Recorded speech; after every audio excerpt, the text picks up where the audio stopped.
video ini mudah-mudahan bermanfaat bagi Anda yang ingin mendirikan apotek, sementara latar belakang pendidikan Anda bukan apoteker.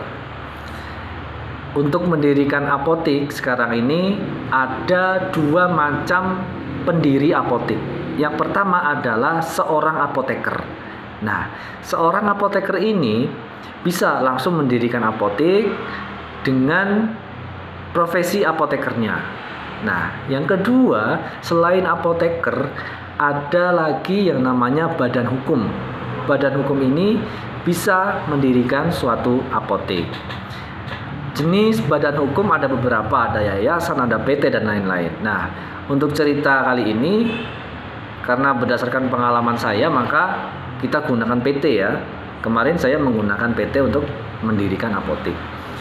Jadi, untuk Anda yang bukan seorang apoteker, maka sebelum mendirikan apotek, Anda harus mendirikan suatu badan hukum atau PT tadi.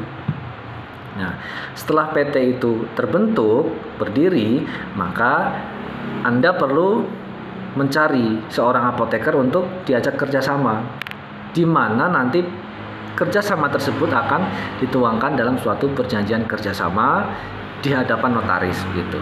Yang intinya adalah isi perjanjiannya mengenai seperti apa bentuk kerjasamanya, apa saja hak dan kewajibannya, seperti itu kurang lebihnya. Nah, setelah selesai ya kita mendapatkan apoteker, itu sudah walaupun tahap awal, tapi itu tahap yang cukup sulit dilalui karena cukup langka, hanya sedikit. Dan kalaupun ada apoteker-apoteker itu sudah berpraktek di apotek atau di instalasi farmasi yang lain gitu. Nah, setelah kita bekerja sama dengan seorang apoteker, maka yang perlu kita persiapkan selanjutnya adalah mengenai tempat yang akan menjadi lokasi dari apotek itu sendiri. Nah, lokasi ini bisa yang tanah dan bangunannya itu adalah milik kita sendiri, atau bisa juga melalui sewa. Nah, ketika Anda ingin mendirikan di lokasi sendiri, maka harus lengkap semua dokumen-dokumen tanah dan bangunan. Begitu pula kalau sewa, maka dokumen-dokumen tempat yang disewa itu pun harus lengkap gitu, bangunan dan tanah, dan ditambah lagi perjanjian sewa menyewa dengan pemilik tempat tersebut. Nah, setelah kita mendapatkan lokasi dan tempat gitu ya, lalu kita mulai menyiapkan isi dari ruangan apotek itu. Ada etalase, ada rak, ada lemari pendingin, ada lemari narkotika, kemudian ada kebanyakan rak begitu.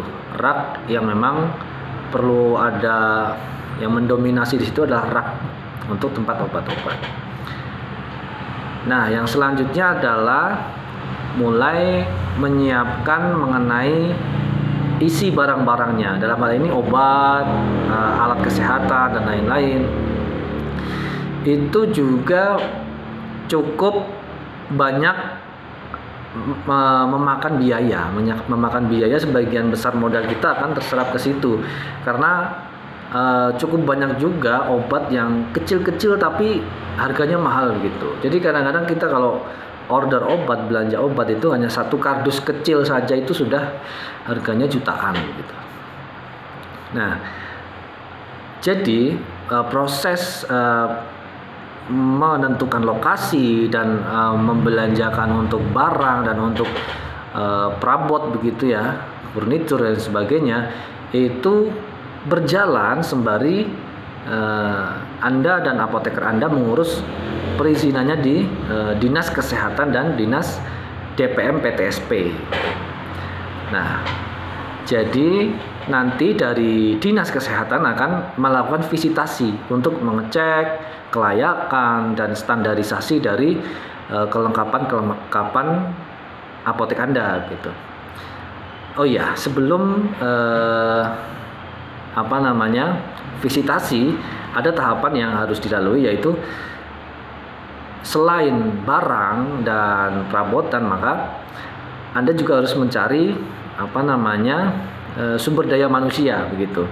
Ini pilihan ya bagi Anda, karena sebenarnya untuk syarat pendirian saja satu orang apoteker saja sudah cukup begitu. Nah, apoteker ini boleh dibantu oleh seorang tenaga teknis kefarmasian. Kalau istilah di dunia apotek itu terkenalnya TTK, tenaga teknis kefarmasian. Itu pilihan. Tapi di beberapa daerah begitu ya, dari dinas kesehatannya memang mewajibkan untuk adanya TTK. Nah, nanti selain TTK, SDM yang diperlukan adalah seperti tenaga administrasi dan tenaga bila diperlukan memang ada apoteker pendamping. Jadi tidak hanya satu apoteker tapi 2 apoteker. Hanya saja ini mungkin nanti untuk awal gitu, ketika modal Anda pas-pasan, maka apoteker bisa cukup 1 saja. Tapi kalau modalnya sudah besar begitu ya, bisa langsung 2 apoteker. Ini pilihan saja bagi Anda gitu. Nah, selanjutnya setelah dinas kesehatan itu melakukan visitasi, nanti biasanya akan ada kekurangan. Di sana sini ada kekurangan. Ada beberapa yang memang masih belum berstandar atau belum lengkap gitu. Nanti dinas kesehatan akan meminta untuk Anda melengkapinya atau merevisi atau merenovasi gitu tempatnya, memindah rak dan lain sebagainya. Membuat pintu yang hanya bisa diakses oleh pegawai apotek itu sendiri, tidak boleh oleh orang lain gitu. Nah, setelah dinas kesehatan menerima perbaikan dari kita, ada kalanya melakukan visitasi ulang, tapi ada kalanya juga hanya pelaporan dari kita gitu. Itu nanti tergantung dari dinas kesehatannya. Nah, setelah izin itu turun dari dinas kesehatan, maksud saya bukan izin sampai akhir ya. Nanti dinas kesehatan akan mengeluarkan beberapa macam surat seperti rekomendasi ke dinas DPM PTSP, terus ada banyak dokumen-dokumen yang akan diurus oleh apoteker yang bekerja sama dengan Anda. Apoteker itu sendiri akan mengurus mengenai SIP-nya, terus SIPA, namanya SIPA bukan SIP, SIPA dan SIA. Nanti hubungannya dengan organisasi profesi apoteker, yaitu IAI, Ikatan Apoteker Indonesia, yang akan menerbitkan rekomendasi kepada dinas kesehatan, dan nanti dinas kesehatan akan memberikan rekomendasi kepada DPM PTSP. Nah, masuklah kita ke DPM PTSP.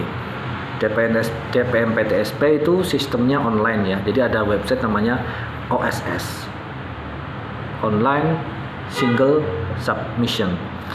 Itu semua dilakukan secara online, diunggah atau diupload ke website tanpa perlu kita melakukan suatu hard file atau mengcopy dokumen-dokumen kita dalam bentuk fotokopian, itu tidak.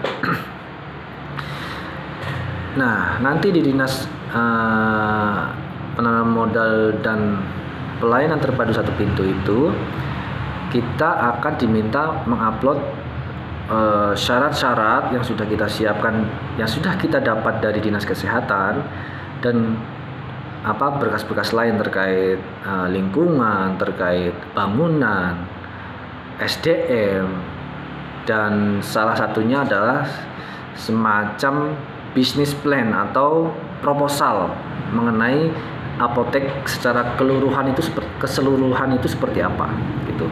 Nanti dari dinas penanaman modal satu pintu akan melakukan verifikasi bersama dengan dinas kesehatan mengenai persyaratan-persyaratan yang diupload itu. Nah, setelah terverifikasi maka kita akan mendapatkan NIP. NIP itulah yang menjadi pengganti SIA. Kalau zaman dulu sebelum ada OSS namanya SIA. Nah, surat izin apotek. Nah, sekarang SIA itu berada dalam lembar yang bernama NIB itu, nomor induk berusaha. Nah, jadi setelah itu apotek Anda sudah bisa beroperasi begitu.